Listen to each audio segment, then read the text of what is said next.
എല്ലാവർക്കും നമസ്കാരം. ഞാൻ സരിത മഹേശ്വരൻ.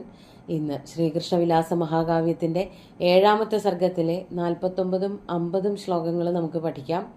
2 ശ്ലോകങ്ങളിലും വസന്തമാലിക വൃത്തമാണ് വരണത്. ഇവിടെ വർഷകാലത്തിനെ പറ്റിയിട്ടാണ് വർണ്ണിക്കുന്നത് എന്ന് കവി പറഞ്ഞു. അതിൻ്റെ ബാക്കി വർണ്ണനകൾ നമുക്ക് നോക്കാം. ആദ്യം 49ാമത്തെ ശ്ലോകം നോക്കാം. നവശാദ്വലമണ്ഡലേ നിലീന നയനപ്രീതിമഗാർഷുരീന്ദ്രഗോപാ ഗളിതായിവ മേഘകാലലക്ഷ്മ്യാ ചരണാലക്തകബിന്ദവശ്ചരന്ത്യാ. ആദ്യം പദച്ഛേദം പറയാം. നവശാദ്വല മണ്ഡലേ നിലീന നയനപ്രീതിം അകാർഷു ഇന്ദ്രഗോപാ ഗളിതാ ഇവ മേഘകാലലക്ഷ്മ്യാ ചരണാലക്തകബിന്ദവ ചരന്ത്യാ. കഴിഞ്ഞ ശ്ലോകങ്ങളിൽ മാനുകളെ പറ്റിയിട്ടും ചാതക പക്ഷികളെ പറ്റിയിട്ടൊക്കെ പറഞ്ഞുവെങ്കിൽ ഇവിടെ ഒരു പ്രത്യേകതരം ജീവിയെ പറ്റിയിട്ട്, ഒരു പ്രാണിയെ പറ്റിയിട്ടാണ് പറയണത്. ഇന്ദ്രഗോപങ്ങൾ എന്ന് പറയും. ഇന്ദ്രഗോപം എന്ന് പറഞ്ഞാൽ ഒരു തരം കീടമാണ്, മിന്നാമിനുങ്ങാണ് എന്നൊക്കെ പറയുന്നുണ്ട്. അതിനേക്കാളും ഇവിടെ വായിക്കുമ്പോൾ നമുക്ക് കുറച്ചുകൂടിയും സാദൃശ്യം തോന്നുക ഈ ഇലയുടെ അടിയിൽ കൂടെയൊക്കെ നടക്കുന്നതായിട്ടുള്ള ചുവന്ന നിറമുള്ള പ്രാണികൾ, മേല് ചെറിയ കറുത്ത കുത്തുകളൊക്കെ ഉള്ളതായ ഉരുണ്ടുരുണ്ട് നടക്കണ ചെറിയ ചുവന്ന പ്രാണികളുണ്ട്. ആ പ്രാണികളെയാണ് ഇന്ദ്രഗോപം എന്ന് പറയണത്.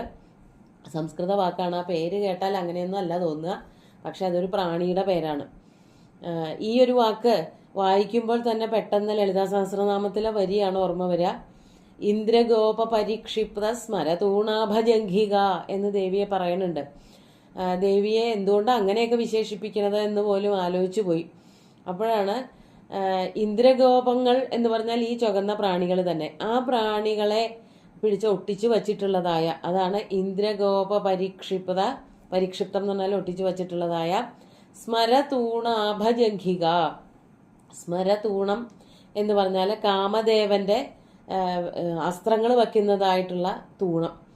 ആ തൂണം പോലെ ഉള്ള അസ്ത്രങ്ങൾ വയ്ക്കുന്നതായ തൂണീരം അല്ലെങ്കിൽ ആവനാഴി പോലെ തോന്നിക്കുന്നതായ ജംഘ. ജംഘ എന്ന് പറഞ്ഞാൽ കണങ്കാല്, മുട്ടു മുതൽ താഴത്തേക്ക് വരെയുള്ള ആ ഭാഗത്തിനെയാണ് പറയുക കണങ്കാലെന്ന്. അങ്ങനെയുള്ള കണങ്കാലോട് കൂടിയവളെ എന്ന് ദേവിയെ വിളിക്കുകയാണ്. കാമദേവന്റെ ആവനാഴി ഈ പറഞ്ഞതായ ചുവന്ന മുത്തു പിടിപ്പിച്ച പോലെയുള്ളതാണ്. അങ്ങനെ അത്ര സുന്ദരമായിട്ടുള്ള, അല്ലെങ്കിൽ ഈ മിന്നാമിനിങ്ങിനെ പോലെയുള്ള ജീവികളെ, തിളക്കമുള്ളതായ ജീവികളെ ആ നിറമുള്ളതാണ്, അല്ലെങ്കിൽ അതിൻ്റെ ആ തെളിഞ്ഞ പ്രകാശമുള്ളതാണ്. അതുപോലെയുള്ള കാലാണ് ദേവിയുടെ എന്നാണ് അവിടെ പറയണത്. അതാണ് ഇന്ദ്രഗോപ പരിക്ഷിപ്ത സ്മരതൂണ ആഭം. സ്മരതൂണം എന്ന് പറഞ്ഞാൽ സ്മരന്റെ അവനാഴിയെ പോലെയുള്ളതായ, ആഭ എന്ന് പറഞ്ഞാൽ അതുപോലത്തെ ശോഭയുള്ളതായ ജംഘയോടുകൂടി അവളെ ജംഘികേ എന്ന് വിളിക്കുക ചെയ്യണത്. വല്ലാത്തൊരു പേര് തന്നെ. ഇങ്ങനെയൊക്കെ ഒരർത്ഥം വരുമെന്ന് അത് ലളിതാ സഹസ്രനാമം പലതവണ വായിച്ചപ്പോഴും തോന്നിയില്ല. വേറെന്തോ കേമായിട്ടുള്ളൊരു വാക്കാണ് എന്നാണ് വിചാരിച്ചത്. ഇവിടെ വിരലുകളെ കാമദേവന്റെ അസ്ത്രങ്ങളായിട്ടാണ് ഉപമിക്കുന്നത്. അപ്പോൾ ആ അസ്ത്രങ്ങൾ നിറച്ചു വച്ചിരിക്കുന്ന ഒരു ആവനാഴി പോലെയാണ് ഭഗവതിയുടെ തൃക്കാലുകൾ, കണങ്കാലുകൾ എന്നാണ് അവിടെ വർണ്ണിക്കുന്നത്. ഇവിടെ പറയണത് ഈ ജീവികളെ പറ്റിയിട്ടാണ്. ഇന്ദ്രഗോപങ്ങൾ എന്ന് പറഞ്ഞാൽ ഈ ജീവികളുണ്ടല്ലോ, ഇവിടെ മിന്നാമിനിങ്ങല്ല, ചുവന്ന ഉരുണ്ട പ്രാണികൾ തന്നെയാണ് കുറച്ചുകൂടി ചർച്ച. ആ പ്രാണികള് എന്താ ചെയ്തത്? നവശാദ്വല മണ്ഡലേ നിലീന, നല്ല പച്ചപ്പുള്ള പുല്ലൊക്കെ വിരിച്ച് അങ്ങനെയുള്ള ഭൂപ്രദേശങ്ങളിൽ, നല്ലവണ്ണം കറുത്തിരുണ്ട അല്ലെങ്കിൽ പച്ച നിറമുള്ളതായ താഴ്വര പ്രദേശങ്ങളിലെ മണ്ണില് ഈ ചെടികളൊക്കെ നിൽക്കുന്നത് കൊണ്ട്, പുല്ലൊക്കെ നിൽക്കുന്നത് കൊണ്ട് നല്ല പച്ചപ്പുണ്ട് നിലത്ത്. അവിടെ കൂടെ ഈ ചുവന്ന പ്രാണികൾ ഇങ്ങനെ നടക്കണ കാണാൻ നല്ല ഭംഗിയാണ്. അതാണ് നയനപ്രീതിം അകാർഷു. നവശാദ്വല മണ്ഡലങ്ങളിൽ, നല്ല പച്ചപ്പുള്ള പ്രദേശങ്ങളിൽ ഇലകളുടെയൊക്കെ അടിയിൽ ഒളിച്ചിരിക്കുന്നതായ നിലീനാഹ, ഒളിച്ചിരുന്നാലും നല്ലോണം കാണാനും പറ്റും, ചുവന്ന പ്രാണിയാണല്ലോ. അതുകൊണ്ട് അങ്ങനെയുള്ള ഇന്ദ്രഗോപങ്ങൾ നയനപ്രീതിയെ ഉണ്ടാക്കി, കാണുന്നവർക്കൊക്കെ എന്തൊരു ഭംഗിയാ എന്നുള്ള തോന്നൽ ഉണ്ടാക്കി അത്രേ. എന്നിട്ട് പറയാണ് അത് എന്തുപോലെ തോന്നിച്ചു എന്നുകൂടി പറഞ്ഞിട്ടാണ് അവര് മനസ്സിനെയൊക്കെ ആകർഷിച്ചു എന്ന് പറയണത്. ചരന്ത്യാഹ മേഘകാലലക്ഷ്മ്യാഹ ഗളിതാഹ ചരണാലകതക ബിന്ദവ ഇവ നയനപ്രീതിം അകർഷു. ഇവിടെ പറയണ ചരന്ത്യാഹ മേഘകാല ലക്ഷ്മിയാ. ചരന്ത്യാഹ എന്ന് പറഞ്ഞാൽ സഞ്ചരിച്ചു കൊണ്ടിരിക്കുന്നവളായ, അതായത് ഇങ്ങനെ മേഘകാലത്ത് മേഘത്തിന്റെ രൂപത്തിൽ ലക്ഷ്മി ദേവി അല്ലെങ്കിൽ മേഘത്തിന്റെ സമ്പത്ത്, നിറച്ച് മേഘങ്ങളുണ്ടല്ലോ, അതിനെ തന്നെയാണ് ലക്ഷ്മി ദേവിയായിട്ട് കണക്കാക്കുന്നത്, ഒരു സ്ത്രീ ആയിട്ട് കണക്കാക്കുന്നത്. അപ്പൊ മേഘകാല ലക്ഷ്മി ഇങ്ങനെ സഞ്ചരിച്ചു കൊണ്ട് ഇങ്ങനെ പോകുമ്പോൾ ആ ദേവിയുടെ കാലിൽ നിന്നും ഇറ്റിറ്റു വീണതായ, അതാണ് ചരന്ത്യാഹ മേഘകാല ലക്ഷ്മിയാ ഗളിത ചരണാലക്തക ബിന്ദവ ഇവ. ആ ദേവിയുടെ കാലിൽ നിന്നും ഗളിതം താഴത്തേക്ക് ഇറ്റിറ്റു വീണതായ ചരണാലക്തക രസം, ചരണാലക്തക ബിന്ദു, ചരണം കാലിൽ ഭംഗിക്കായിട്ട് തേച്ച് പിടിപ്പിക്കുന്നതായ ഒരു നിറമുള്ള ചാറിനെയാണ് ആലക്തക രസം, അതായത് ചെമ്പഞ്ഞിച്ചാറ് എന്നൊക്കെ പറയും. ഈ മരത്തിന്റെ ഒരു പ്രത്യേക തരം മരത്തിന്റെ പൂക്കളൊക്കെ പിഴിഞ്ഞുണ്ടാക്കുന്നതായിട്ടുള്ള ഒരു ചാറാണ് അത്. ഇങ്ങനെ നൃത്തത്തിലൊക്കെ ആൾക്കാർ ഉപയോഗിക്കാറുണ്ട്. അൾത്ത എന്ന് പറയും അതിന് നാട്ടുമ്പുറത്ത ഭാഷയിൽ. അതന്നെയാണ് ആലക്തകം എന്നുള്ള സംസ്കൃത വാക്ക്. ആ അതിനൊരു ചുവപ്പ് നിറമാണുള്ളത്, ഏതാണ്ട് മൈലാഞ്ചിയുടെ നിറം പോലെ ഇരിക്കും, കുറച്ചുകൂടി കടുപ്പുള്ള നിറമാണ് അത്. കഴുകി കളഞ്ഞാൽ മൈലാഞ്ചിയേക്കാളും മുമ്പ് കഴുകിയാൽ പോവുകയും ചെയ്യും. അങ്ങനെയുള്ള നിറമാണോ എന്ന് തോന്നും വണ്ണം ഈ പച്ച ഇലകളുടെ അടിയിലൊക്കെ ഒളിച്ചിരിക്കുന്നതായ ഇന്ദ്രഗോപങ്ങൾ എന്നു പേരുള്ള ജീവികൾ എല്ലാവരുടെ കണ്ണിനെയും ആകർഷിച്ചു എന്നാണ് കവി പറയണത്. അപ്പോൾ മേഘകാല ലക്ഷ്മിയുടെ കാലിൽ നിന്നും താഴത്തേക്ക് ഇറ്റിറ്റു വീണതായ, അപ്പോൾ ഇറ്റു വീഴുമ്പോൾ അതിനൊരു വൃത്താകൃതിയാണല്ലോ ഉണ്ടാവുക. അപ്പോൾ ഈ പ്രാണിക്കും അങ്ങനെ തന്നെയാണ്. ആ ചുവന്ന നിറം കണ്ടാൽ അല്ലെങ്കിൽ പ്രാണിയെ കണ്ടാൽ ഭഗവതിയുടെ കാലിൽ നിന്നും താഴത്തേക്ക് ഇറ്റു വീണതായ ആലക്തക രസം പോലെ, ആലക്തക ബിന്ദു പോലെ തോന്നിച്ചു. ആ ജീവികളും മഴ പെയ്തപ്പോൾ വളരെ ആനന്ദത്തോടു കൂടി സഞ്ചരിച്ചു എന്നാണ് ഇവിടെ കവി പറയണത്. നമുക്ക് 50-ാമത്തെ ശ്ലോകം കൂടി നോക്കാം. മധുരൈരനുയായിനാം നിനാദൈ മുഖരാശാവലയശിലീമുഖാനാം പ്രസരൻ വിവശീജകാരചേത കുസുമേഷോരഭിമാലതീ സമീര. ആദ്യം പദച്ഛേദം പറയാം. മധുരൈഹി അനുയായിനാം നിനാദൈഹി മുഖരാശാവലയ ശിലീമുഖാനാം പ്രസരൻ വിവശീചകാര ചേത കുസുമേഷോഹ അഭി മാലതീ സമീര. ഇവിടെ വണ്ടുകളുടെ നാദത്തിനെ പറ്റിയിട്ടൊക്കെ പറയുന്നുണ്ട്.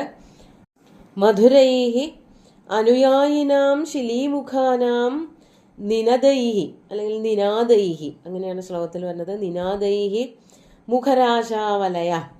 മധുരൈഹി, മധുരം എന്ന് പറഞ്ഞാൽ കേൾക്കാൻ നല്ല രസമുള്ളതായ. ഇവിടെ മധുരം എന്നുള്ളതിന് കേൾക്കാൻ നല്ല രസമുള്ളതെന്നാണ് അർത്ഥം. കഴിഞ്ഞ ശ്ലോകത്തിൽ മധുരം എന്നുള്ളതിന് സ്വാദ്, നല്ല സ്വാദുള്ളത് എന്ന വെള്ളത്തിന്റെ വിശേഷണമായിട്ട് പറഞ്ഞു. അപ്പോൾ മധുരം എന്നുള്ളത് ഏറ്റവും ആകർഷകമായിട്ടുള്ള എന്തിനേയും പറയാൻ ഉപയോഗിക്കാറുണ്ട്. ഇവിടെ ഏറ്റവും കേൾക്കാൻ ഇമ്പമുള്ളതായ അനുയായിനാം ശിലീമുഖാനാം.